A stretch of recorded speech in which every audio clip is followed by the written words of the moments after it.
సమాజంలో అందరూ బాగుండాలి, అందులో మనం ఉండాలి. కేకే ఇంటి రుచులకు స్వాగతం, సుస్వాగతం. ఈరోజు మనం ఆంధ్ర మాతగా పిలుస్తున్న గోంగూర పచ్చడిని తయారు చేస్తున్నాం. తయారు చేసేందుకు ఏమేం కావాలి, ఎలా తయారు చేయాలో తెలుసుకుందాం రండి. కావలసిన పదార్థాలు: కేజీ గోంగూర, పావు కేజీ ఎండుమిర్చి, పావు కేజీ చింతపండు, పావు కేజీ ఉప్పు, 50 గ్రాములు మెంతులు, 3/4 కేజీ ఆయిల్, 1 స్పూన్ ఆవాలు, జీలకర్ర 50 గ్రాములు, 100 గ్రాముల మినపప్పు, 6 గడ్డల వెల్లుల్లి, గుప్పెడంత కరివేపాకు, 20 గ్రాముల ఇంగువ, 10 ఎండుమిరపకాయలు. తయారు చేసే విధానం: మేం గోంగూర పచ్చడి కేజీ కొలతలతో తయారు చేస్తున్నాం. ముందుగా గోంగూరను వలుచుకొని నీటిలో బాగా కడిగి ఒక రోజంతా ఆరబెట్టుకోవాలి.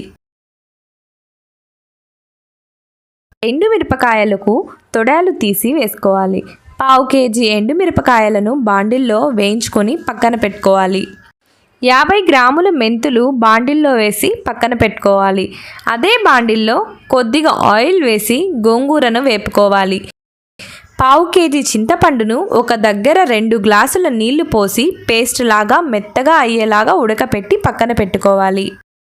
ఇప్పుడు 3/4 కేజీ ఆయిల్ తీసుకొని ఆయిల్ వేడెక్కిన తర్వాత మినపప్పు దోరగా వేసి తర్వాత ఒక్కొక్క స్పూన్ జీలకర్ర, ఆవాలు, వెల్లుల్లి, ఎండుమిర్చి, ఇంగువ, కరివేపాకుతో పోపు పెట్టుకోవాలి.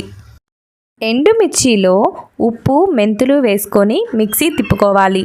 తర్వాత చింతపండు పేస్టు చల్లారిన తర్వాత దానిని కూడా మిక్సీ తిప్పుకోవాలి.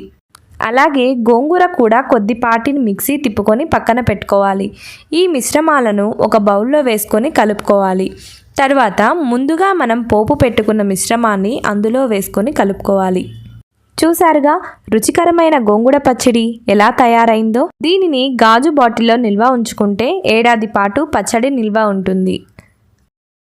దీంట్లో అయితే నేను ఏ కలర్స్ కూడా ప్రిజర్వేటివ్స్ కూడా వాడటం లేదు. ప్యూర్ హోమ్ మేడ్ పచ్చడి. మీకు కూడా కావాలంటే వెంటనే వాట్సాప్ చేయండి. మన నెంబర్ స్క్రీన్ మీద కనిపిస్తుంది. మీకు నచ్చినట్లయితే లైక్ చేయండి, షేర్ చేయండి. మరిన్ని కొత్త వీడియోస్ కోసం మన ఛానల్ని సబ్స్క్రైబ్ చేసుకోండి.